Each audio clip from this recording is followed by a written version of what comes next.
Hey everyone, welcome back to the Phoenix Growth podcast. My name is Christo Scriven, I'm the host, and today I'm here with Nuno Reis, who, amongst many other things, I'm sure, is currently helping people to unlock new ways of thinking to overcome uncertainty. Nuno, the people that you work with, when they come to you, what kind of challenges are they facing, or what kind of people are you working with? And what kind of situations are they in that need your help or are looking for your guidance? Yeah, absolutely. And thank you very much as well, Christo, for inviting me here for this opportunity and answering to your question regarding the uncertainty and this unlocking new thinking. People who are mainly either curious on how to think in a different ways. It can be entrepreneurs, it can be people changing careers or even traders. And it's about understanding this difference between the risk and uncertainty. So the risk is about looking into the data, trying to quantify, doing this thinking in bets, like one of the books quite famous talks about. That's all good. But the uncertainty is when none of that is present. So when actually we have to create our own data in a way, create our own thinking in the absence of this more objective information around us. And that resonates a lot, say, with the entrepreneurs, but also with the traders, like in hedge funds. And also, like, obviously, people that are looking for a career change, and they are making these decisions. And it's about a lot of how to make the kind of the best decisions without having the full information, but also how to think in a counterintuitive ways to kind of the so-called build your luck, but also like to start to think in a counterintuitive ways for innovating new paths that you may not thought it was possible to you because of the constraints that are imposed in a way by society in general. So I hope this clarifies. So it's not necessary only to kind of a bit anxiety or frustration is part of that, but it's also like turning that kind of the negative default emotions when people are facing uncertainty to start turning those emotions into a level of curiosity. From there, then build up on a level by level, like different ways of thinking, but also of creating. So it's a lot of as well of testing and kind of getting more of feedbacks as well. Sure. Okay. So does this, for entrepreneurs or business-minded people, or sort of data analysts or traders who are very much interested in the figures, the statistics, the percentages of success rates, return on investments, those sorts of things, you can't really quantify. There's lots of different aspects of life that you can't quantify in that way. Mm-hmm. So is it trying to quantify things in that kind of way of thinking, or is it more coming up with more conceptual ways of thinking to understand the unpredictability of life? Yeah, that's a very good question, and you touched one key point, because the people, most of them, there's a pattern. It's not because I choose, but it's a pattern. People are looking into this experience. It's above all an experience, more than just a learning. It's an experience of thinking. Are mostly people that are driven by analytics, the logic, the reason. Myself, I am because of my background. But it's because of that, is exactly because of that, over-reliance on the data and probability thinking and all of this, the logic and so on, is actually preventing people to think in a different ways. And I'm not discussing about, say, intuition, although it could be part of that, but it's more about like kind of that sense of making meaning in a way of the around you that is not quantified, but is more built in terms of context, narratives, and also like to, in a way, think outside the box, obviously. But it's more kind of you put like a mind body in a way altogether that kind of creates a meaning around you, and actually like try to understand the information or what you don't know in a more meaningful way, and actually be okay with knowing just half of what you can know and still proceed. And that is one of the key areas as well, because people can become overwhelmed or even frustrated or fearful of taking the next step because they don't have like the necessary information. But guess what? Sometimes it's about actually taking the step first to get those information afterwards. A little bit of egg and chicken as well played here. This is just one of the concepts, but you are right. It's like a lot of the people that are being driven by this analytical, logical way of thinking that are looking as well for these different ways of knowledge, of experience as well, to make more sense and meaning around them. Sure, and you mentioned then about having to take that risk to step out, to test the water, dip a toe, so you can get some feedback, and then you can maybe derive some actual analytical data from that experience. And you touched on that as well in your introduction, talking about that risk. So what is that? Can you explain more about that correlation between risk and uncertainty? Yes, and obviously there are also a lot of people saying about the quantify the uncertainty, so then you can turn into these unknowns into something that can start to be measurable. I'm not necessarily doing that because I think it's something that is kind of in a way kicking the can down the road, because at some point you just cannot quantify uncertainty, because actually by definition the uncertainty that I mean is a concept coming from Knight. Is like he was economist in the late 20s that he defined uncertainty precisely as what you cannot measure, and that is really the difference between the risk and uncertainty. And a lot has been said, a lot of models, a lot of the ways of thinking, like the Bayesian, that is a lot of driven in AI, for example, is based on this concept that one can kind of quantify uncertainty and then make the best decisions or going forward with that information or even limited information. But there was a requirement kind of to quantify. So I'm putting in a beyond that is actually how to face with that kind of uncertainty that you cannot really quantify, because it's just kicking the can down the road. This is where like different areas, what I call the rare dots of people, come into play, because these kind of are insights that one have is very particular to us, and it starts from there. Kind of even be pre-verbal. It's not necessarily well formalized, but there are certain things that make us be curious on what to follow the next path. So this is not by all means some kind of a process with a defined rigid framework like Bayesian, which works wonders in objective problems, but in subjective that is related more to yourself, to your uniqueness, to you as a person.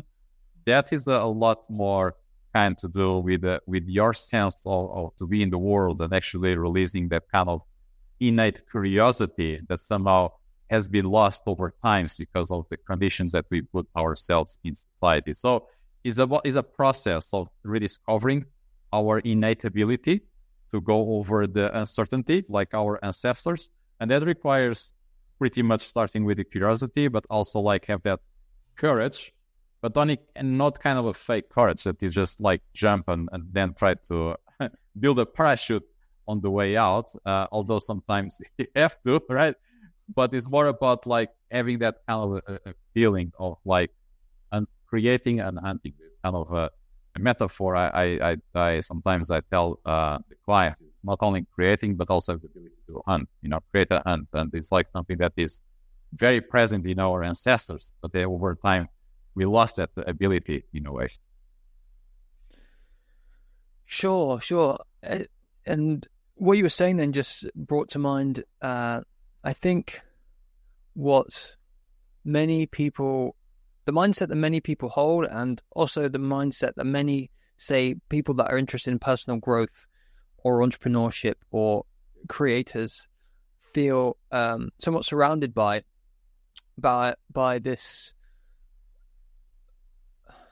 I want to say materialistic, that's not quite the right way to phrase it, but the materialistic, superficial perspective of our circumstances, and because there's no clear path out of there into a different environment, that they just presume that it doesn't exist, and they might, and lots of people that are watching, and maybe I know I have, and you, Nuno, as well, might have experienced those kinds of people that say, it's not worth the risk to step out because it's too uncertain, and where you are right now, everything that's there, and it's very predictable.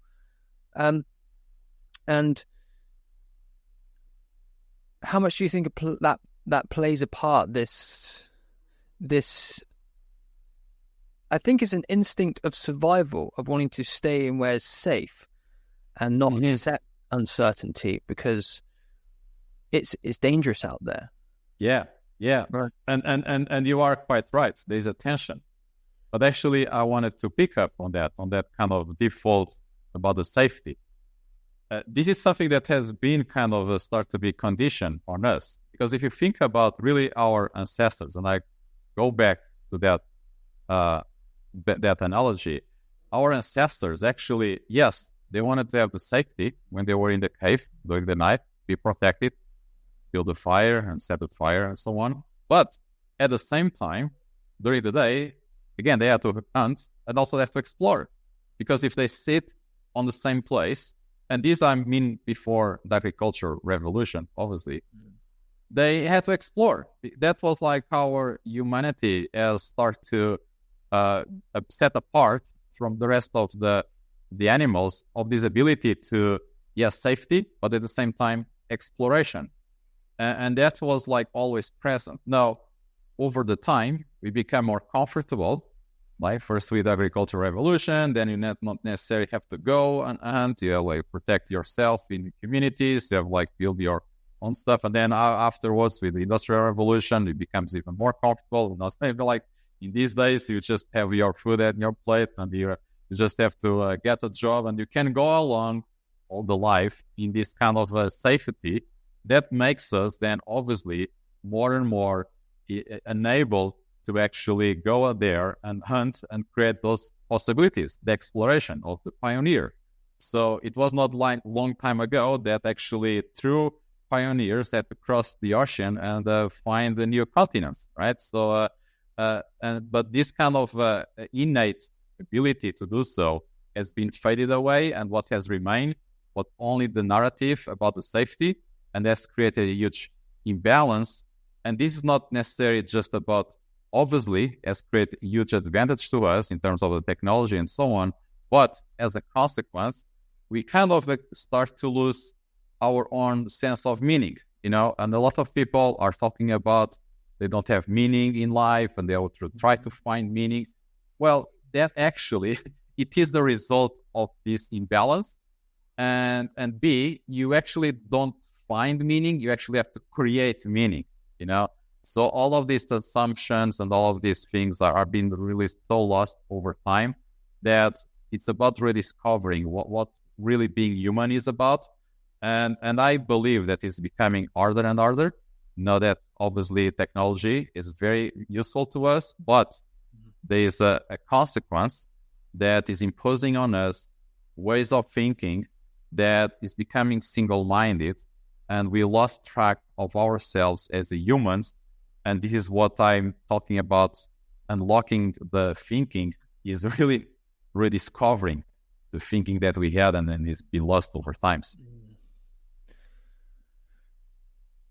Sure, and that, so it's like it's a call to adventure and a call to meaning.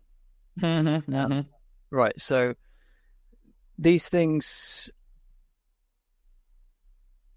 as you were saying, I guess when the Industrial Revolution or the Agricultural Revolution, began, it became more. If you just in prehistoric times, if you stayed in the cave, you're going to die. It's certain. So you have to take some risk and embrace the uncertainty and get out and adventure.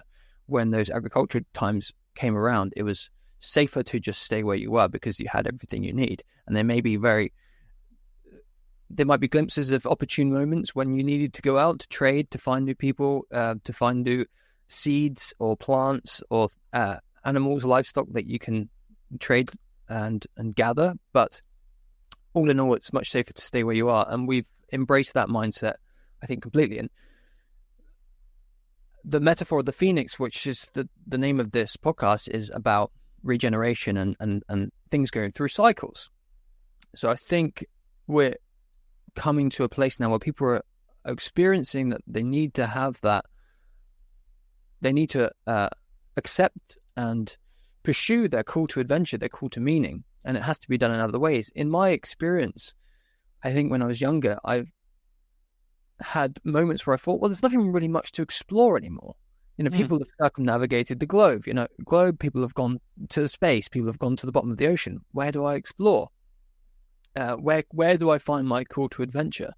And it can be difficult in a world that is so focused on the safety and the pursuit of pleasure or comfort in moment to moment life. But I think we're coming to a point now where we're starting to embrace more of that uncertainty and wanting to step into the unknown. But I think there's also no extreme there as well, because if you go too far into the uncertainty, there can be a lot of stress, and that can put a lot of strain on your mental and emotional and physical bodies. Right. So, but then the opposite is also true, that if you just stay stagnant and you don't ever step out into the unknown and you have no adventure at all, that also puts stress on you from the other side, which is what you were mentioning then. So there is this balance between safety and adventure, isn't there? Yes, exactly. The balance / tension, because it can also be quite a tension between the two. But what you mentioned about these glimpse and the seeds is actually one of the terms that I use with people. It's like people, I believe all of us, we have certain glimpse of insights of that curiosity. Sometimes it's been so downplayed by us, by others that are around us, that we label as irrelevant or is just not going to be possible. And it starts from there, like to get those seeds from you and start to explore that. Now, obviously, the reason I do as in a kind of a cohort environment is because you can fail and be okay. That's why, I limit this kind of experience during our cohorts and during in a way that people can obviously fail. But it's a bit like going to the gym, and I don't want to create much of analogies, but if you're going to start to do bench press and you never did it before, you're most likely going to break your heart, right? So you need to have an assistant or a personal trainer to helping you on that. So the idea of the cohort is precisely that, to kind of be in a safe environment and go by levels of difficulty from the easy to the final ones, precisely to bring that ability, our natural ability that has been lost over time, to start to be more comfortable, more courageous, and more, really to be, they have that skill as well, that feeling and the thinking about going into the uncertainty. Because as I said, people are reaching to that level, but they don't know what to do next, because it's been so conditioned on us that we just don't know what we don't know, right? And it's like kind of that exploration, that the hardest part, and that is the central theme of the uncertainty, because it's really like the barrier that is preventing us to get out of these kind of cages, or whatever you wanted to make it as a metaphor, to explore out there. Yes, you need to do that in a progressive way, in a safe environment first, instead of going just like widely out there and without knowing much and fail badly. Yeah, absolutely. Sure, yeah. I think as you mature and you have more responsibilities as well, it can be much more dangerous and much more daunting to want to take those risks and step out into uncertainty. And you feel like there's a sense of being drained of your vital life energy when you're in a state that you're not really feeling that you are having an adventure, right? You're just in that secure, safe place and you're just kind of surviving, but you're not really feeling like you're thriving. But you may be in a place where people are depending on you and you have responsibilities, and it's difficult to step beyond that place. And for me, when I was younger, I've taken quite big risks where I would kind of jump straight from my kind of order, straight into the uncertainty, into the unknown, and I would like just be like the mouse in the butter, right, churning the butter in the churn, and eventually drowned, and would have to come out and restart where I was from before. And luckily I've developed skills and things like that help me to keep myself afloat. But also being younger, there was people around me that would give me more of a break. Mm-hmm. You know, so they'd say, oh, like, it's fine, you can come. My parents or my partner's parents would be like, yeah, you can come and live with me, but when you're older, when you have more responsibilities, like I do now, I wouldn't be able to take such risks. I wouldn't be able to step out into that uncertainty in so much of a aggressive manner, I suppose you could say. What was your experience that led to this place where you are now, guiding people through this new ways of thinking and uncertainty? Mm-hmm. Mm-hmm. Well, uncertainty has been always obviously in my experience, and also like both academic, both professionally. So I approach the concept of uncertainty from so many different angles, from science, from mathematics, and also from the financial world, and more recently on entrepreneurship. Then I found I applied this, by the way, these concepts on myself, right? And I now obviously am building them as I go along with the clients. And this has been something that is helping me to help clients and vice versa. So everything here that I produce and I told is because I do it and I did it. And therefore it's kind of I kind of not a role model, but I share the experience, regardless of our different backgrounds. There is actually kind of a shared experience between us that resonates a lot with the people. Now, why I decided to have this uncertainty, the topic, it was actually a decision that only came probably like a year and a half ago, because I already had like deciding to leave the corporate job into entrepreneurship and online business and so on. That was a decision that I had it a while ago, and I prepared my safe parachute and so on, like putting my risk in a good level to do so. And I started like my online business in a way that it was kind of progressive, in a kind of a linear way that was kind of making sense after I left my corporate job. Which was basically helping people to land either a job in finance or be promoted. It was like kind of a career coaching in a way. But I never felt like this was like kind of my thing, the thing that I was like really wanted to do. And I was starting to get some success, like getting some interviews from some online newspaper and getting my name out there.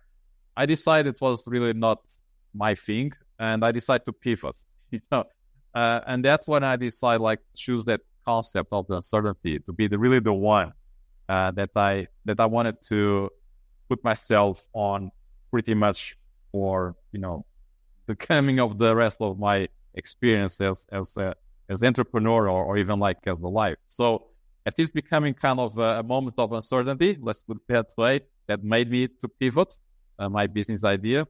And it was kind of really something, it kind of a click, and this is kind of the things that also go with the people, because we are so drawn to finding these certainties, which I call them false certainties. It makes us feel comfortable, but they are false certainties. And this is the biggest uncertainty that you can have, is being dragged by false certainties. Because if you really don't find really what is your rare dose, your kind of uniqueness, you easily are being dragged by shiny objects, by the FOMO out there, and by all the narratives, by the comparison, by ego, by envy. That is becoming, very easy to get trapped by that, kind of a life. And when you are decided to do something different, it's better that you do it, like for a way that it's really be unique to you. And this is like what I decide. Does it apply to everybody?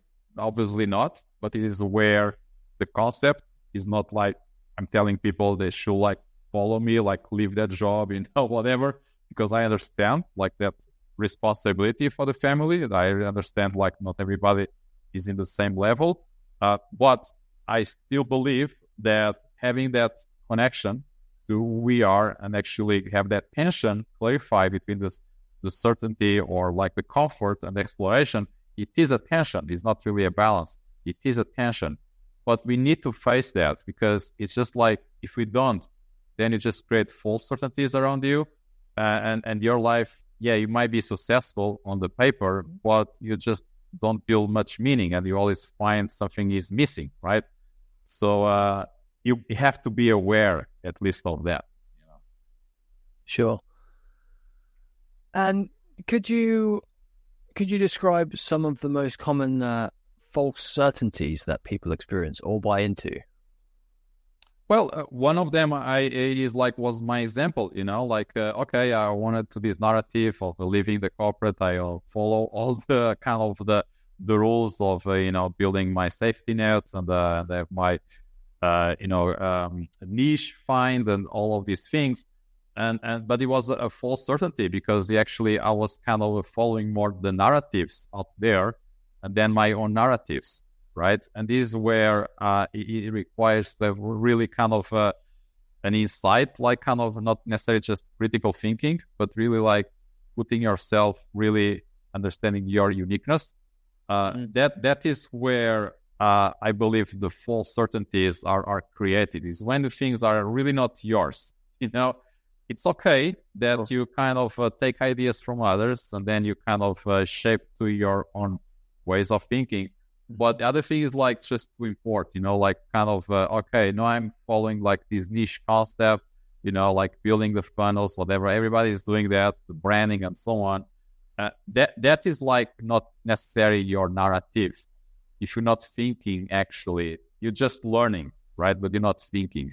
Not apply how that really applies to you. And it's very easy to fall for that because of so much pressure that you need to do this, do that. That is where the false certainties are created. So, that is like an example, but I'm sure we can there are so many other examples, like in even society, all these false certainties around AI, the narratives pretty much is what's setting kind of collective narratives, the echo chambers. That's where these false certainties are coming about. Yeah, I remember this quote from Mark Zuckerberg, I think. He said the biggest risk is to not take any risks at all. And I'm sure that that's not necessarily true for everyone. But a Jim Carrey talk that I watched years ago comes to mind as well, where he was talking about his father, who always wanted to be a comedian, but decided to go down a normal career route because it would be more certain, more safe, but ended up getting booted from his company anyway, and losing his job, and then being thrown into uncertainty, without it being his decision. So Jim Carrey decided, no, I'm actually going to take the path of uncertainty and take the path of risk. And that led him to the life where he is now. But I'm sure there's plenty of people that also took that path of uncertainty and risk and didn't end up in a similar position maybe to where Jim Carrey is. So those false certainties can be narratives that others place on you. So it could be society or parents or teachers and things like that say this is the best way to live, without really considering whether that is authentically in alignment with who you are, what you want your life to be about, I suppose. And then that brings us into different perspectives and shifting our perspective and being able to think about these narratives from different perspectives, right? So one of the ways you help people is by unlocking new ways of thinking. So do you want to go into that? Yeah, of course. And obviously there's also like this survivorship bias that you only look into the successful stories, right? Or the people who jump into the risk. So this is like another narrative, to be quite frank. Is like all this entrepreneurship by itself is a narrative. So one case that I had with a client was exactly that. So we worked through going through the uncertainty and covering his own narratives. And guess what? He was actually wanted to go through the entrepreneurship kind of a narrative, but actually found, this is actually not what he wanted to really was after. He was more after working with people in an authentic way. That is not necessary from an entrepreneurship. It could be other ways. So it is very important to understand as well what our really motivations are about, and not being just influenced by outside narratives. So this is like the uncertainty is also part of uncovering all that false certainties that we put on ourselves. So, and back to your question about the ways of thinking.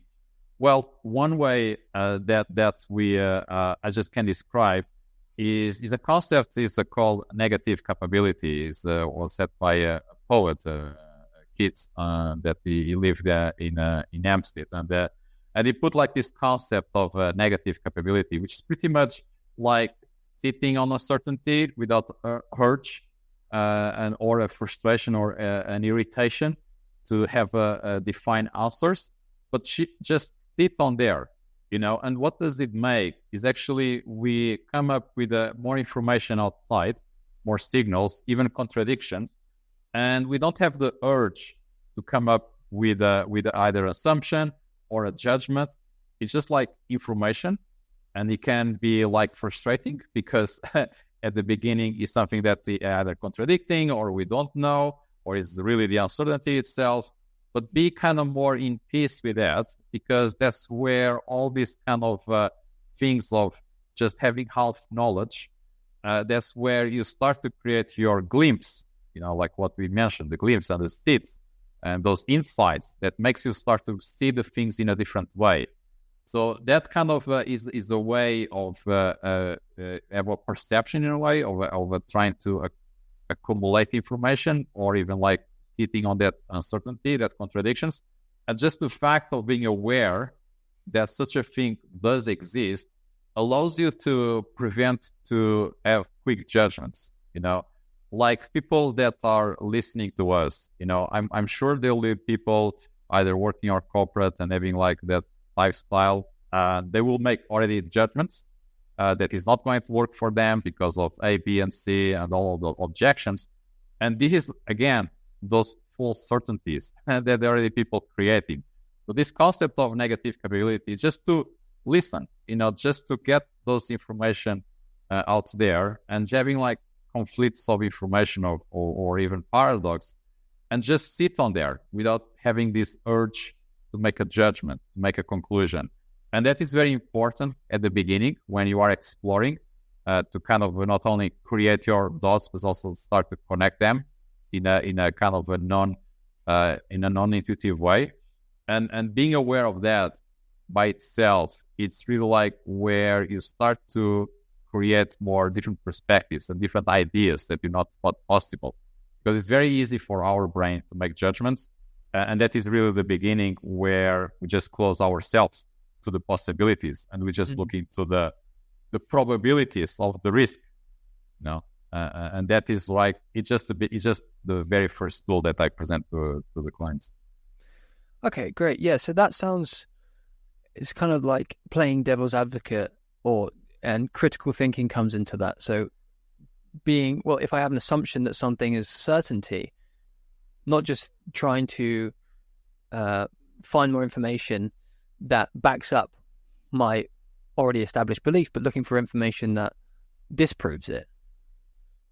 Is more than that, because So if you could help, because this phrase negative capability, I'm not sure it's an interesting phrase. I'm not sure how it describes the process that you're talking about. So it's not necessarily the devil's advocate, because devil's advocate actually is like presenting different opinions and come up with an argument, right? And then you become like, I am wrong, you are right, or I am right, you are wrong. It's like A versus B in terms of arguments. We see all that all over the place. That is our predominant way of thinking. It comes really from the Socrates, Plato, Aristotle. So these are like the main Greek philosophers at the beginning that set up these ways of thinking, and they've been prevalent in our society to these days. But what I'm talking is different. This is where like understanding different ways of thinking that have been really forgotten in our society, that is so important to understand where they come from, the context where they were started to build up, but also why we don't speak about them, right? Because there's a very good reason for that. Unfortunately, we don't have time during here. But just to go back to the concept of negative capability, so there are like two terms here. Capability, which is the ability to absorb as much as we can, and that includes not knowing, because that's a feeling as well, right? We're not talking about learning. We're not talking about reading 1,000 books. No, we're talking about here the capacity, the capability of being in this kind of a stage that can be also not knowing what can happen tomorrow, or even contradictions. People are making different signals in terms of our understanding of the world. So that is really our capability of being there without having that sense that we need clear answers, right? So that is the very, very first concept, the capability. The negative, they are like to, historically, why did it choose the negative one? I will tell one of the reasons, because it's not very clear why it chose, but one of the possible reasons is because John Keats, poet, he actually lived in an era that we started to have the Enlightenment. All the science was taking over, all the experimentations, electricity was starting to be covered, and so on and so on. So, and there was like a kind of this philosophy, in a way, of thinking. It was called the positivism. That was basically saying that knowledge is all about data, logic, and reason, which is pretty much like what we are, in a way, living as of now, right? But positivism was not just about that, because what they said was any other forms of knowledge, like intuition, even imagination or introspection, should be neglected because they are not fact-based. They are not driven by data. They are not confirmed by data. Therefore, they should be neglected. They are not relevant. They should be put in a garbage. It's just like nonsense stuff. And it was like at that stage, the 18th century. And Keats, he was actually a scientist at the beginning. He was to be a doctor, but then he decided to become a poet. So he had an understanding of both sides. And he always looked into this positivism, the culture at the time that was coming up, as something that he was really like not content, like not happy, but not only that, it was really like perturbed with that, disturbed. It was something that was really wrong. So this negative capability, in a way, was his way of telling this positivism culture that was starting to grow up based on science and, technology. And you can see here the parallel to the times we are living. It was a way of saying to those kind of trends that, well, actually there's different ways of knowing, which is this negative capability.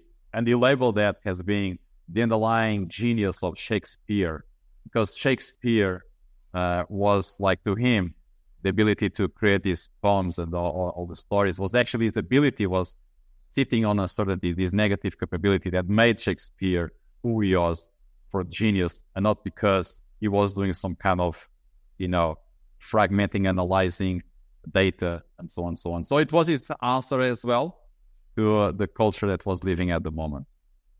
Sure, okay.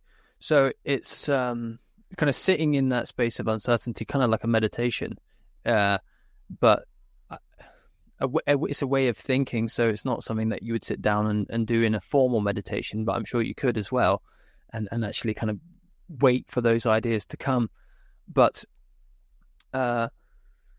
accepting that uncertainty is a thing, and it's kind of the space that you can occupy in your mind.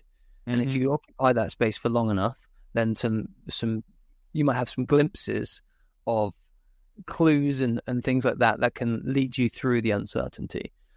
It sounds more like a bit of more of an intuitive way of dealing with uncertainty. When I was talking about the devil's advocate idea or critical thinking before, I didn't mean it in just like me against you. It was more of a thinking process that could lead you to it could lead you to a paradox, because if you are debating yourself around an idea in the service of the truth, trying to find out what the actual truth is, not just trying to back up your own biases, it might come to a point where both sides of the argument are true, right? It's a paradox, which then is an uncertainty at the same time.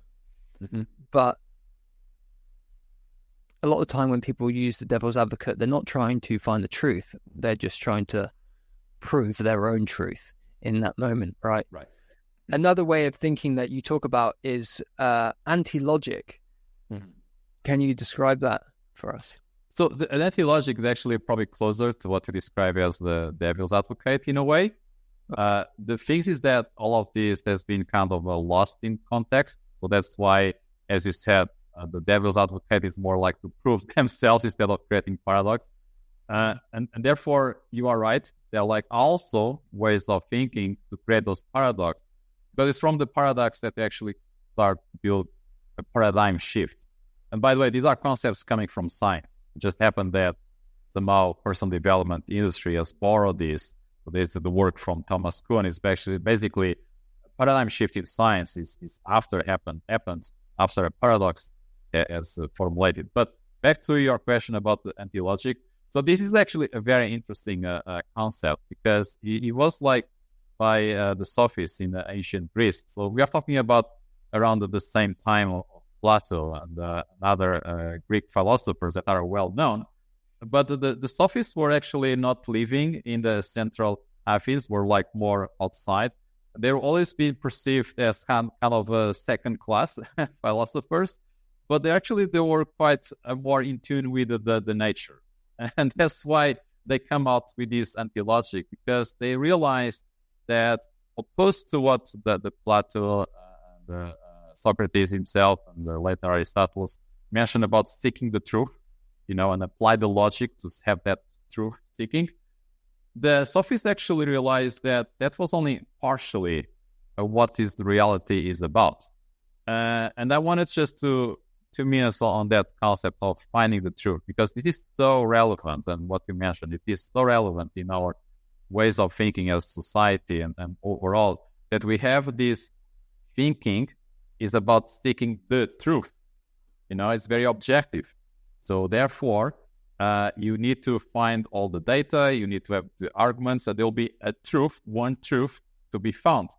And don't get me wrong, this works brilliant in things that are objective, like in science, because they have to be measured. So there's actually one law of gravity. It's not something that I make up on my mind. There's actually gravity, right? And you need to realize that. But the world is more than that, right? So there's also subjective concepts that depends on the perception. You can look into a 6 and I look into a 9, and the both of us are right. And it's not by applying more logic, because applying logic would mean that what we both see is 7.5 plus or minus 1.5. But we know this is kind of a bit of nonsense. But this is what actually all this logical way of trying to make the world is happening. Is a caricature, but it's actually like what is happening even with AI, is trying to come out with a logical way to solve problems that are problems of perception. And this is completely wrong. And a lot of problems that we face in the world are not problems of logic, they are problems of wrong perceptions.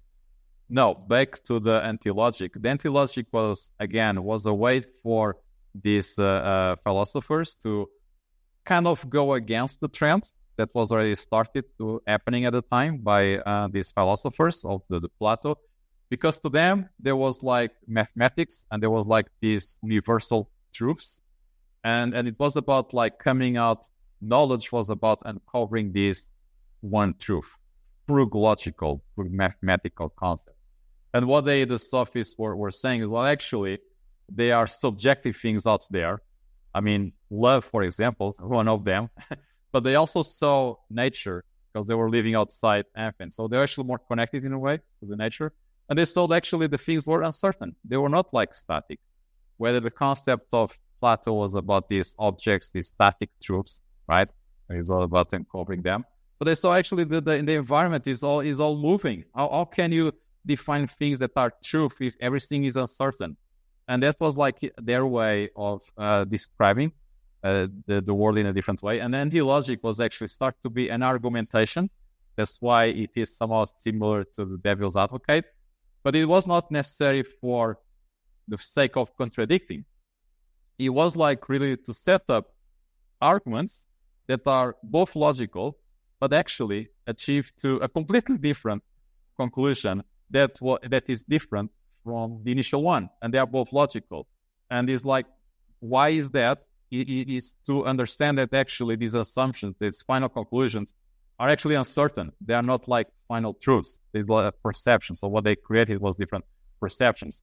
This is used, for example, in if you are a lawyer, trying to defend your own case, you can use some of these techniques, and this is a good movie doing that, which is like using these argumentation techniques, but in this case, like to use their like devil's advocate in the sense of prove yourself right. But the original sophist anti-logic was actually to prove that they are perfectly logical arguments, but shift to the completely different conclusion. Therefore, the world must be uncertain. We cannot think that the world is certain as we thought, because it's just the different perceptions. It's like the 6 versus 9. So that's kind of the main idea. And there is a way to build these arguments that are using this anti-logic. So it was a way to tell Plato and all these philosophers that logic was not really like the one thing. But guess what? This anti-logic has been lost over time because it's an inconvenient truth. You know what, right? We're talking about here truths. It's inconvenient to know these kind of things because it can create a lot of tension and therefore, we're pretty much on the Western thinking, starting from the Renaissance and then later from the Enlightenment.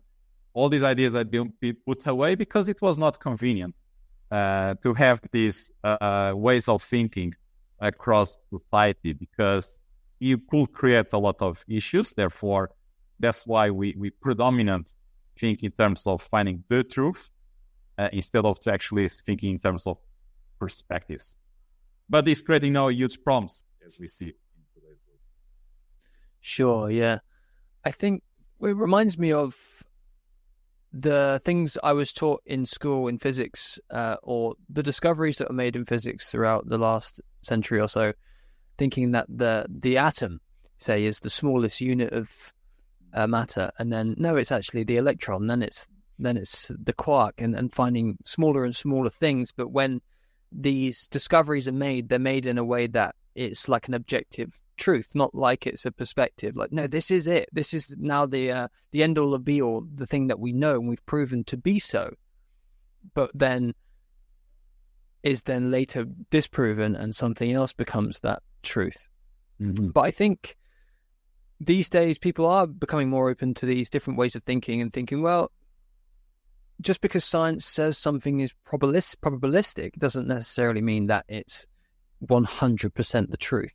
And there may be different ways of looking at things, or things that we don't understand, which there's plenty of things we don't understand about the universe that could lead to further discoveries. Yeah, it's really, really interesting. Another thing that you talk about is how our perception of luck changes how we deal with uncertainty. Mm-hmm. How does that work? Yeah, they're very good question, and I give there's a lot of tons of books talking about how to build your luck. Like two different people have the same knowledge in the same environment, but because of different attitudes, one person is more likely than the other. So there's like even an experiment doing that. Sure. But the idea here is that starting from the concept of luck, because it's easier to understand from the uncertainty, because uncertainty can be daunting, and they can be like coming up with a lot of things that are uncertain in a way on the definition of uncertainty itself. That when I start the cohort, I actually prefer coming from the luck, because luck is nothing more than uncertainty unfolding over time, right? So you kind of observe the uncertainty in the past, and you label that as luck in a way. But the way you think about luck, in a way, it tells a lot how you think about uncertainty. And that's where I start to, challenge the people is how do you perceive luck by default? Is it about like these concepts of the luck favors the one that are prepared, these kind of things, which is in a way kind of correct, but there's more ways of understanding the luck. And above all is to understand that we create like these simplistic narratives about luck. Oh, I lost my flight. It got canceled. Oh, unlucky. But let me just move on, right? And we create kind of these simplistic narratives. Others are more likely, and I'm not likely, and so on and so on. We create these simplistic narratives just to carry on with life without thinking too much. And what is preventing us is actually to see what is not obvious, right? So lucky is very simplistic way to label randoms and uncertainty unfolding over time. But it does a terrible job to actually think about what is non-obvious, what those signals are talking about. And this is like an exercise that I go through with the people to actually look into certain situations that they were so-called good luck or bad luck, and how you could reframe that. Because a lot of the thinking, the ways of thinking is also goes through the reframing. So this is like kind of a starting kind of exercise about like thinking in different ways of uncertainty. Let's put it is a bit more in a more simple. The luck is a more simple, obviously, but it's like a good starting point to actually start to understand or think in a different ways when you are faced with uncertainty. So I hope I did answer your question. Let me know if you want a more clarification. Yeah, I think maybe it would be good to go through an example. Say if I was applying for a job, and at the last minute, the boss's son decides that he wants the job after all, and it's bad luck for me because it was just a whim on his part, and so I could sweep that under the rug and say, "Oh, just bad luck." Right. But you're framing it in a way that's more of more of a helpful way of thinking or perceiving the situation. It's not necessarily like this, like thinking in a positive way. I don't want to get into that think positive, but it's more about actually creating further narratives. For example, on that one, what does it say the culture about a work environment where the boss favors the son to get the job? What does it say about the work environment? What does it say about leadership? What does it say about the opportunities that you will be getting in that job in the future? So had you been accepted in that job, was actually going to be good luck?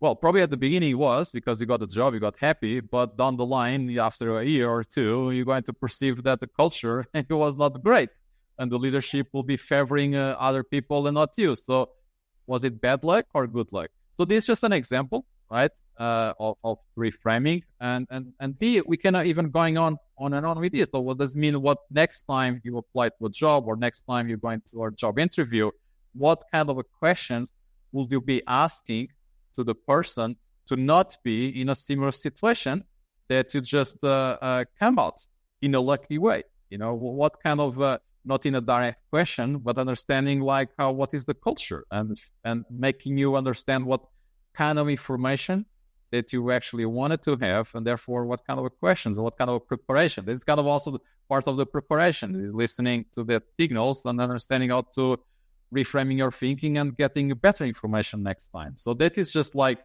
coming out of that example, but there are so many others that you can see where I'm coming from, right? That it is like, you can start going on here more and more, but I think you got the idea here, right? Yeah, I think I get the idea. I mean, there's many ways to perceive this, I think. And I think from my understanding, my first reception of this idea is very much about expanding and deepening your perception of the different situations. So it reminds me of that story about the old man in the village with the son and the horse. And the horse runs away and everyone says, "Oh, bad luck." And he says, "Well, we'll see." And then the horse comes back with lots of other horses, and everyone knows the story, right? Yeah, that's fine. Being able to have that perception that kind of takes the path beyond the current situation and think of the different avenues that could lead to, and maybe none of them are certain. There's uncertainty between them all, but being able to see them in that way, and then be able to organize yourself or align yourself in a way which reduces the uncertainty or reduces the likelihood of outcomes that you would not prefer. Yeah, so this case is kind of start going to be more adaptable in a way. So, for example, people that like to be right in their way of thinking, they will have a hard time when dealing with uncertainty. And you can see that in the very concept of luck. Because people who are overly setting plans, and I repeat, overly setting plans, and they wanted things to happen their way, when things don't happen the way they should happen, they get frustrated, they get anxious, they get, I need to prepare myself, I need to work harder. But they don't necessarily read the signals out there. And actually, probably they completely miss something that good happened to them in a completely unexpected way, in a serendipitous way, and double down on that. That was like, okay, because it should have happened that way, doesn't mean that it's going to happen. But people that are very, in a way, believe that to be right, in a kind of, and I speak of that myself because I was like that. That's why I'm telling you these things, because I was like that, right? So they have a hard time to accept the uncertainty because they always kind of confronting. It's becoming more like the world, me against the world, and they want to be overly in control, over planning, and so on.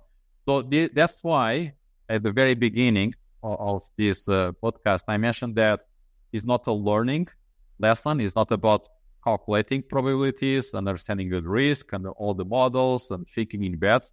That's why I refer that this experience is a mind-body, because it's a lot to do with our emotions and reading that and actually track our ways of thinking that have been triggered by certain emotions. And that is why it's an experience altogether. And that is why I start with the luck, because I can refer what has been the emotions that you faced and what those emotions actually triggered you, the way of thinking, and how to shift that.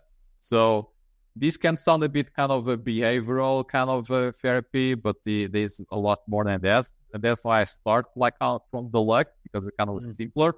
But that's why I mentioned it is like really understanding more of yourself and making meaning first of you, and then to make meaning of the world. And certainty, and it was unfortunately something that we missed. There is uncertainty outside around the world, but there's also a huge uncertainty inside us. So it's actually like the two of them that you need to tackle, because without tackling the uncertainty inside us, you might have a hard time to tackle the uncertainty, or to manage, or to be adaptable, or turning the uncertainty, the upside on the exterior. So that's why I mentioned it's like an experience above all. Okay, great. Yeah.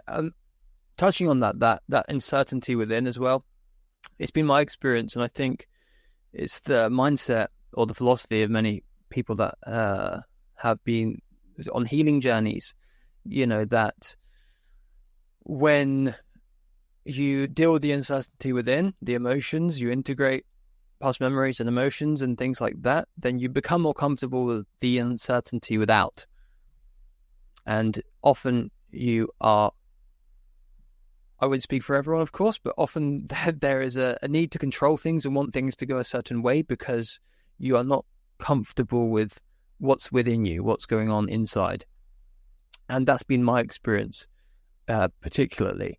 And the more I focus on my own healing and my own overcoming of internal dysfunction, not functioning the best way I can, there's certain things, there's fragmented aspects of my identity or my psyche, and that need to be integrated, that need attention, then I can be much more at peace with the chaos that's happening around me in life. And I think that's what it comes down to, right? Is there is uncertainty out there and within, because nature is inherently on one side chaotic, and you are controlled. One of the big realizations I had when I was on a personal growth journey is that I was looking into my baseline fears, and I got down to this idea that I feared that even though I can put myself together in the best possible way I can, I will never be good enough to control the chaos that is life.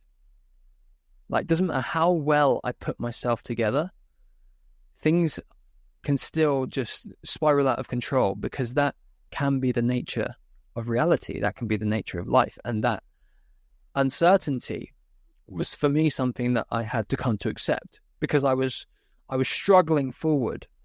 And I had got to a point where I was very satisfied and very happy with lots of the growth and development I had achieved in life. But I still felt like I needed to keep going and going and going, and that I was only really comfortable when I was constantly pursuing and progressing. Mm-hmm. My comfort zone had become my uncomfort zone, right? And I became only comfortable in my uncomfort zone. So I had to be pushing forward, because I felt like if I didn't push forward, then I was more at risk. But I realized that I will never get to a level where I will be the master of the universe kind of thing. I will never be able to control all the chaos of life. And I have to accept the uncertainty that is inherent in our lives and in nature. And that was a big revelation for me. Yeah, and there's so much to say about that. Unfortunately, we don't have time. A lot of the things that you describe at the very end is kind of related with this negative capability. Is kind of this acceptance, but it's not just a passive acceptance. It's the acceptance in the sense that you know that from that acceptance, afterwards, you're actually going to get a kind of either an idea, either an insight, or something that makes you able to move into the next stage. So I'm not like advocating like as accepting just for the sake of accepting, and kind of a bit of a stoicism in a way that it kind of works well, but the stoicism in a way, there was a reason, there was a context when it was done at the time. And you can apply some of these concepts of stoicism in terms of building the resilience. But let's not forget, I mean, the Stoics, a lot of them were prisoners. They actually were not able to come out of the situation that they were. So I don't want to imprison as well people to believe that they just have to accept, right? What I'm saying is that there's a level of acceptance, but that is actually to make you, in a way, to get more control without thinking that you have to have control. It's a little bit of paradox you can see here, but that's the tension. That is like the magic about this uncertainty, and it's also driven by ego and so on. I just wanted to have a quick word about like that feeling of wanting to have more. I mean, I obviously, personal development, I think it has been present in a lot of us, myself, yourself, in your audience. But I come to the terms that a lot of the things that are being said are not necessarily like the best, and sometimes they're even really making things even worse. There's this concept in like being 1% better every day. I often talk about that on LinkedIn. Has been one of my favorite topics, because I just find that kind of a nonsense. I'm sorry to say that, because it makes us like thinking, we have to be 1% better every day, and then we're getting into this level of exponential growth, which, by the way, never happens, because it's always like plateaus and the paradox built on. But not only that, because then it makes you like getting into a trap, into a false certainty. It's probably one of the strongest false certainties, that you climb a mountain, and you may even be able to reach the top of that mountain, but you realize it's the wrong mountain. What do you do next? And so to climb the different mountain, actually, you need to go all the way back, and then start to climb a better mountain. So it's not just like being 1% better. And actually, these ways of thinking as well, when you come up with ideas, our brain actually operates in a similar way. We build our kind of patterns, our kind of neural networks, and in this way that become our default ways of thinking, and we always achieve to that mountain, and we try to be then better. But guess what? Actually, the solution is a different mountain, and then you have to go down, which is like the concept of unlearning and relearn. And that is by all means not 1% better every day. The process of unlearning, and just to conclude, the process of unlearning is a lot harder than the process of learning. And I'll say it is one of the key elements when you are facing with uncertainty. And you can see that when dealing with luck as a simplified version of uncertainty. Yeah, it was a great breakdown. Thank you. I just wanted to ask, Nuno, do you have some more time, or are you having to shoot off? I only have this cohort that I'll pass for, so I can be. Okay, so if we can go, we're an hour and 5 in, so we can. Okay. Up to 90 minutes is fine on me. Okay, yeah.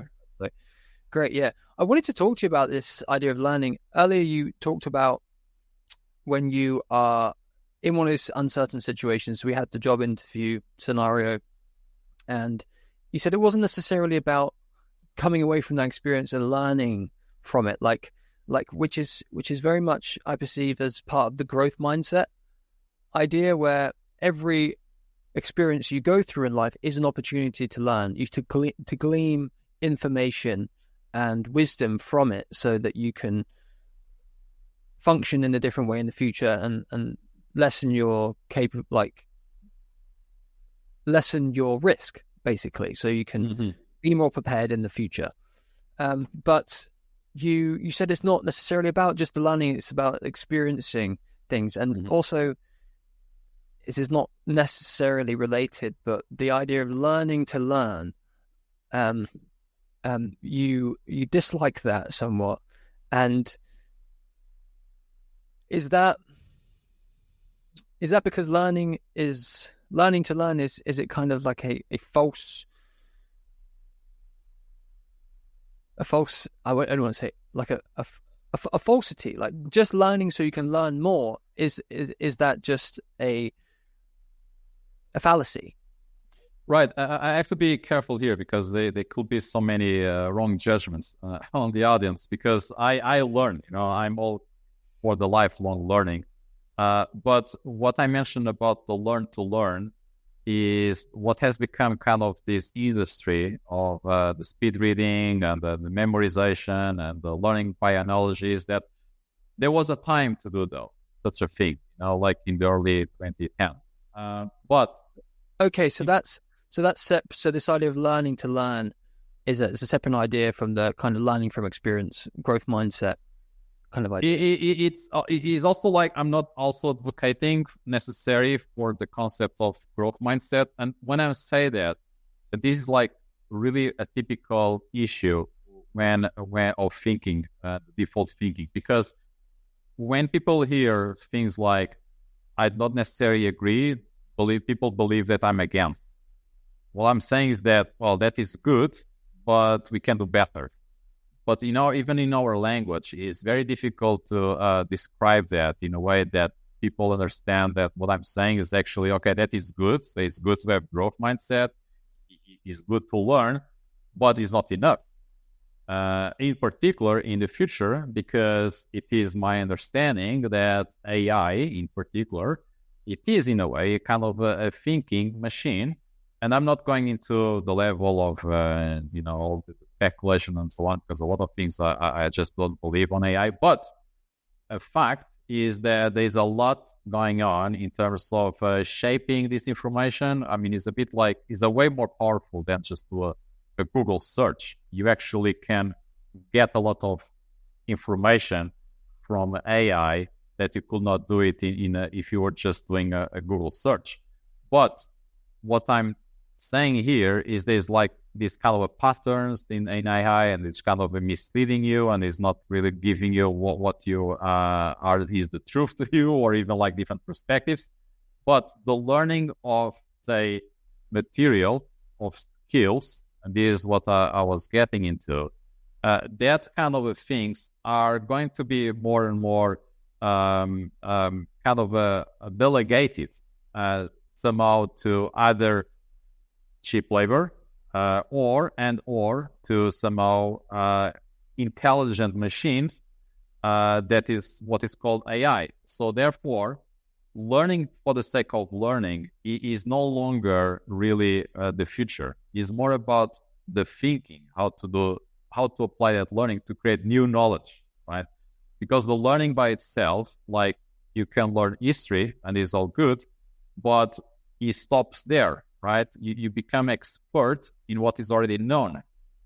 But to get into the next level, to connect the dots forward, to create new knowledge, you actually have to think in different ways. And B, also, like the learning is done in a given way of thinking. So if you are a very analytical person, for example, and by the way, I'm not against analytical people, I'm an analytical person. But if you are overly analytical and you don't kind of have like this way of thinking, which is more of the perception, that you can learn a lot, the technical things, but your thinking is still restricted. So therefore, your learning is restricted. It's the same thing going back to the two people that have the same knowledge, and one is becoming more luck than the other. Not because they have different knowledge, they actually have the same knowledge, but their way of thinking is different. So that is like kind of the contrast that I wanted to give, that the learning itself, yes, it is useful kind of to obviously to understand what we are and kind of creating dots, but it's not going to be like where the priority should be in the future. What I'm referring is the priority of things. It is about the thinking about thinking, not necessarily the learning, because the learning itself, we actually can delegate more and more to these learning machines, it's so-called AI. That's what I was referring is about the priority. Okay, cool. Yeah, so I agree with you with that, definitely. And when you said you gave that analogy of learning history, but you're just learning what is already known. So you're becoming an expert in something that is already known rather than adapting new ways of thinking or new states of consciousness, say, that allow different ways of thinking for new knowledge, new understanding, new connections to be made. And of what so you use this term thinking about thinking. So how does that work? Is there certain methodologies to do that? Is it practices you can do, or is that a philosophy? Yeah. So thinking about thinking is kind of been there for some time. Now, where is mostly used is actually kind of more an introspection exercise, to actually understanding our way of thinking and like kind of then going into this behavioral and cognitive behavioral therapy in a way is some of that, right? It's useful, that part, although I think introspection too much actually can be damaging, and there's actually studies for that. So the thinking about thinking, the approach I'm doing is a different one. It goes all the way to very first, and this is a bit ironic, start to learn different ways of thinking that were present in the history, which is a bit ironic. And then you go, but you're contradicting yourself. I'm not, because I'm just going to explain. So, for example, the anti-logic of sophists or negative capability of John Keats, these are ways of thinking. And for that, you actually need to be aware of. You need to, of course, learn the history, where it comes from, kind of archaeology of our way of thinking. Some of them had been lost, but then is apply that into our own lives, into creating this new knowledge by understanding that there are different ways of thinking that have been useful in the past. It just happened that they are no longer present in our modern society, but actually can be useful to us to create new knowledge beyond that ways of thinking that are mostly, say, either the Bayesian or the very logical, the analytical, the quantify uncertainty and so on. And this is what I'm referring, the thinking about thinking. It starts in an ironic way to actually learn these different ways of thinking that have been present in the history, and then apply that into our own lives, either business or private life or professional, career, and so on, to connect those dots, to create a new knowledge that you just not going to read on the books, right, or in the news. So that is really like where the magic starts to happen for the different people that really wanted to, navigate the uncertainty in their unique ways. So it's not like following a step-by-step recipe.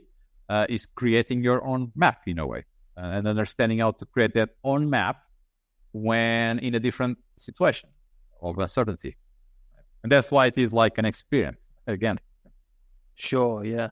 So, and am I right in thinking that you tie this idea to how we're dealing with the world's problems today? And that makes me think of a few analogies. I think there's a Benjamin Franklin quote, I might have misrepresented that, where he says, if I had to cut down a tree, I'd spend 4 hours sharpening my axe and then 10 minutes cutting down the tree.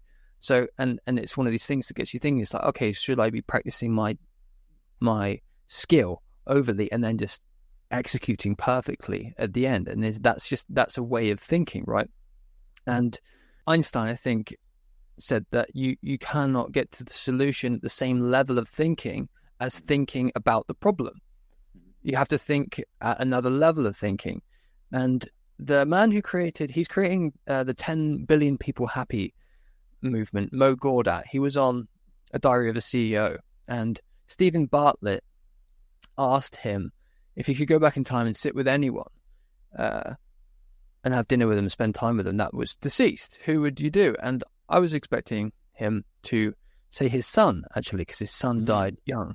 Right. And he said, I'd sit with Einstein and ask him about his level or state of mind when he came up with the theories of relativity. I think it was probably special relativity. That was the one he would want to know about, right? Which is really, that I found really interesting. Really interesting.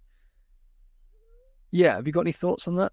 I mean, Einstein obviously is one of my favorite scientists, and from an early age has really shaped a lot of my career in science. So I don't want to idealize people, but Einstein he was really kind of a character, not because obviously what he found in terms of the special relativity, but like what he actually had to face.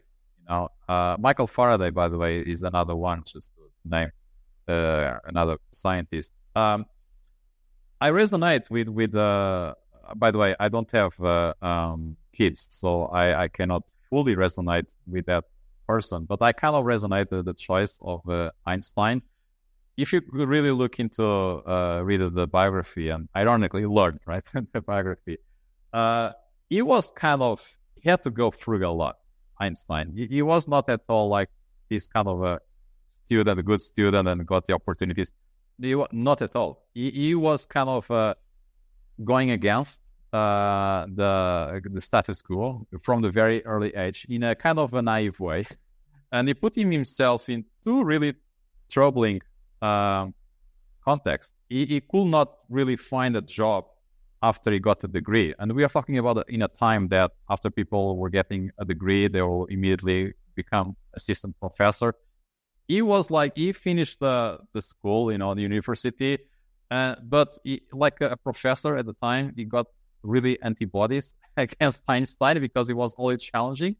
And he was really upset with that. Einstein was upset with that professor because he was only teaching things that were too much in the past, not like electromagnetics, because it was like kind of the light, he was not teaching that. And Einstein was furious not learning that. And so this professor really kind of gained antibodies, and he pretty much wanted to destroy the career of Einstein. And Einstein was like for many years without even a job, right? We're talking about a brilliant mind that has been ostracized by this scientific community in a way, by this academic environment, in a way that it was only possible to Einstein to find his job in the patent office, not because it was his choice. It was really lost thing that he could have it. But guess what? It was kind of as well a bit of turning the luck, because in the patent office happens that he was working with a lot of patents about clocks and light beams, and allowed him to think in different ways. And he got like kind of these thought experiments, different ways of thinking, sitting in a way on uncertainty, like this negative capability. By the way, if you have read Mastery from Robert Greene, he actually describes that on his book. He sit on this uncertainty, kind of this, like he could not get over this paradox of light beams and the clocks and the synchronization and so on. But he did not come out with the special relativity by being, by doing math, by doing the logical, all the calculations. That was all the other scientists were trying to do. It was a lot of visualization. It was a lot about thinking in terms of a pragmatic, or actually thinking about these weird scenarios and how to experience, in a way as well, these scenarios. And it was really like kind of obviously in a light bulb and insight when he was, and he was like talking to a friend. He only had one friend at the time, and he was saying to the friend, they was going to give up. It's just I can't solve this problem. I'm going to give up. And it was on that moment. It was in the morning. He was talking to a friend on the way into the office of the patent. That Einstein was saying, "Oh, you know what? I'm just going to give up. I really cannot solve this problem." And he was doing that for 10 years because he was like coming from 16 years old that he was starting to think about these issues.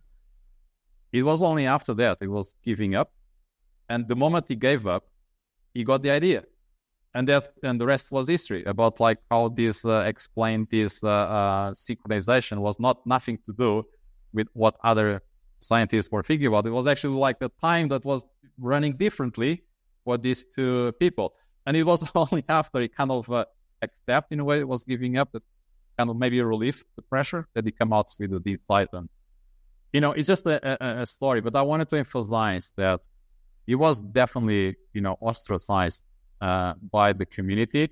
And when he wrote the paper of the 1905, the famous EMC square, actually, you're going to read the acknowledgements. He has no acknowledge to whoever scientist before him. He said no reference whatsoever. The only acknowledgement that he gave was like to his friend, and that's it. Well, I didn't know that about him giving up. That's so interesting. And it's quite often, I think, when you let go, that you allow things to happen. Mm-hmm. And it's also really interesting because he was working in the patent office, and you were talking about the clocks and the light beams and things like that, that you can gain inspiration from sort of niches that are outside of your niche, and then connect the dots in that way, and it allows you to expand your thinking in a different way that's not just so inside the box. And I guess that's a great example of thinking outside the box, right? And sitting in that uncertainty and then allowing things to come together. There's this quote that I think was falsely attributed to Einstein, or it's inscribed in Einstein's desk. Someone said this in a talk once, that all creation waits with eager longing for discovery by the Son of Man. So what that means is that the ways to do things, all the ways to do things, is already out there in the universe. And Elon Musk falls on this. Elon Musk's like one of his basic philosophies that he got from the Hitchhiker's Guide to the Galaxy, right? He says that the universe is the answer. The universe holds all the answers. So if all creation is waiting with eager longing, then the answer to the questions that we're asking are out there. They have to be out there, right? And it's a great and inspiring thing to contemplate on, I think. Because if you're trying to do something, there's a solution. There is a solution out there, and maybe you just have to allow it to come. You have to sit with the uncertainty. You have to let go, and give up the pressure, the constant forward pressure that you're giving. And the ways to do things like fly, build an airplane and fly. For millennia, we obviously couldn't do that, and everyone thought it was impossible. But the way to build a plane and fly was always there. Yeah. No, that is yes. I mean, the very first thing when I think about that analogy is a bit kind of connecting the dots backwards in a way, but it's more than that. It is actually kind of a trusting that kind of the truth is out there in a way. I think that's where maybe Elon Musk, because by the way that I read like some of his tweets, not that I follow, but it's like a lot of, following the truth and so on and so on. So that's probably the context, and I agree to some extent. And it works wonders in science, in objective problems. But I wanted to emphasize that we also dealing with subjectivity. Like the futures that is not necessary for us to find that are out there, but it's more about creating, designing, and is more about us doing that. So I just wanted to make that distinction. Not that one is better than the other, but I wanted to make that distinction because sometimes when people hear these quotes and can be misrepresented, and that's why I wanted to approach this into different angles. So one thing is like scientists, very true. There's certain laws, they're out there, and we just kind of, they will be revealed in a way. And the other thing is not necessarily finding meaning as one example, but creating. So I wanted to make this distinction because I don't want to appear that it's all about, insights will come to us. It's a mixture, right? We also need to explore, like that's kind of these two things. It's the tension between them, especially when there's a lot of subjectivity in place of building our own futures, like a business, for example, or entrepreneurship. Truly, it is about creating new futures. I mean, it's not like finding Apple; it's building Apple. Just an analogy. Yeah, I definitely agree. It's an interesting paradox, and it's something that I hear from parents or people. This, just to tie that in with the idea of kind of letting go, that people that are trying for children and people that are experiencing infertility get upset about this, and rightly so, I think. But when parents, a lot of people will testify to this and say, we were trying for a baby, and the moment we stopped trying, whatever that means, because you still have to have sex, right? Yeah. As soon as they stop trying, then they fall pregnant. So it's that detachment, I think, which comes from those ancient Eastern philosophies and religions, mainly of detaching from the outcome and becoming more at peace with how things are right now, but still doing the thing.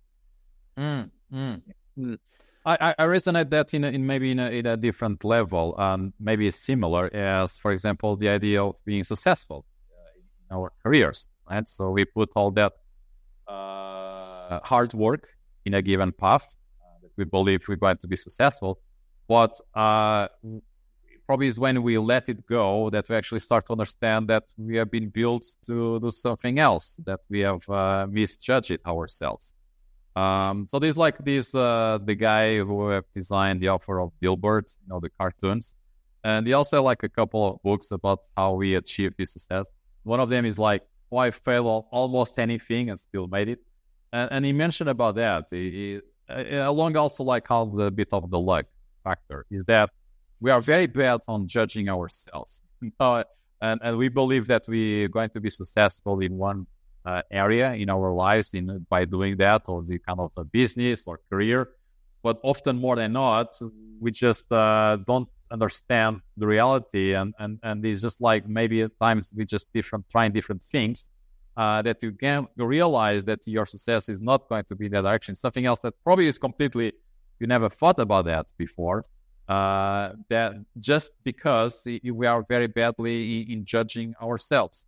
So I want to just like to something as an add-on what you mentioned before. Yeah, that's really interesting. It can happen different ways for different people. Yeah. But often it's those times of letting go and saying, I give up. Yeah. That allows a switch in our perception and our thinking.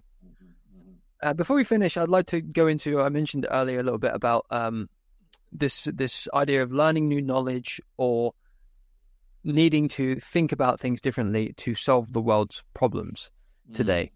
And obviously you touched on it a bit, like the emergence of AI, artificial intelligence, and the kind of the exponential closeness that AGI might be coming towards us. Like, who knows how fast that can come. I'm not too much of an expert on this, but those things are going to change how we evolve and how we adapt in our world a lot.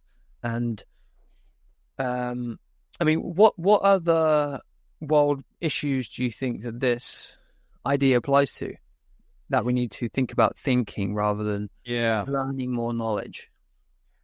There's because I know that we are coming to an end, I think there's really to give a bigger picture on what we just mentioned, because there are so many patterns, like a lot of things that I see as of now in AI. I saw that happening before the credit crisis, all this FOMO, all this over promise, under delivery. It is just a pattern, right? But I don't want to get into that, because I wanted to give a bigger picture, because these problems are going to happen. In 20 years, it's going to be another problem. Quantum computing will be another problem.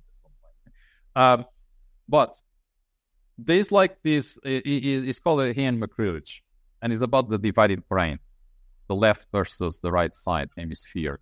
But this is nothing to do with the pop psychology about what the brain does, but it's more about how the different left and right hemisphere pay attention to the world, right? Because if you pay attention to the world in different ways, then you're going to think in different ways. And by thinking in different ways, you're going to act in different ways. By acting in different ways, you're going to shape the world in different ways, and it becomes a cycle, right? And what is referring, and this is like something that is a neuroscientist, by the way. There's a lot of things that he says are backed up by science, but obviously this is not like kind of a set in stone truth. I resonate a lot because I see that, and it kind of clarifies a lot of the things that I see around the world.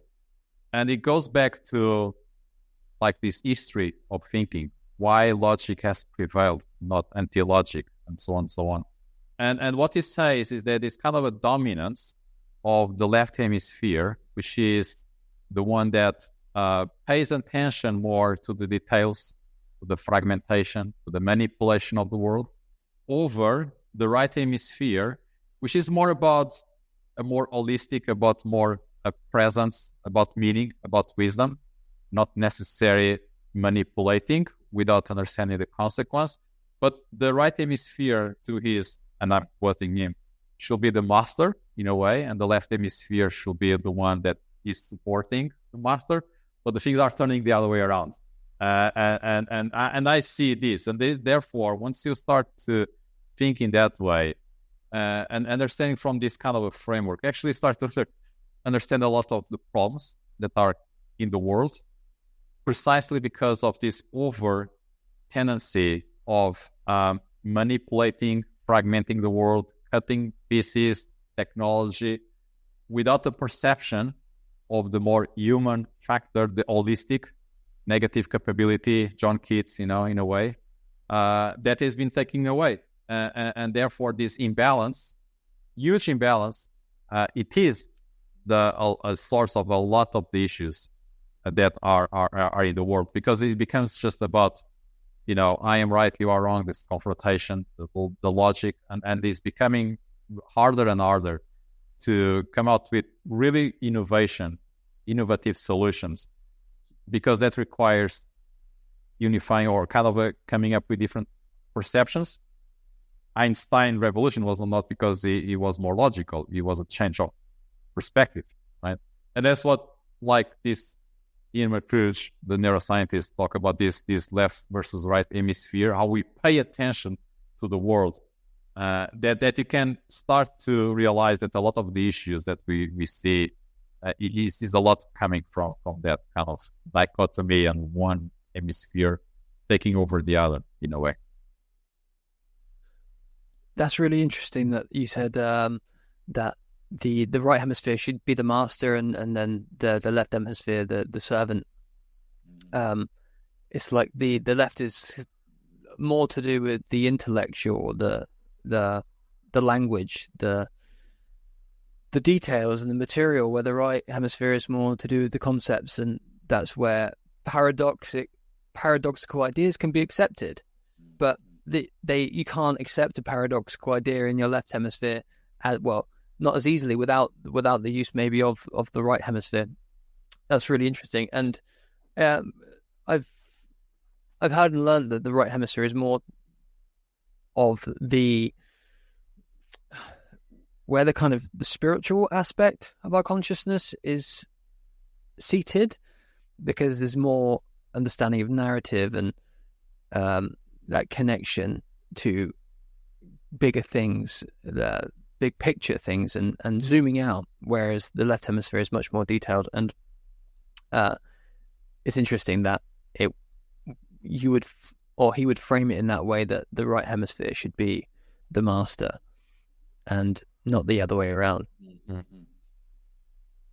Yeah, and there's like a lot of subtle things because it requires a lot of getting into the details, because there's a lot of misconceptions about the right versus left hemisphere. So a lot of about is learning a lot of those misconceptions and then getting into more detail. But overall is about fragmentation, the logic that the left hemisphere predominantly does that.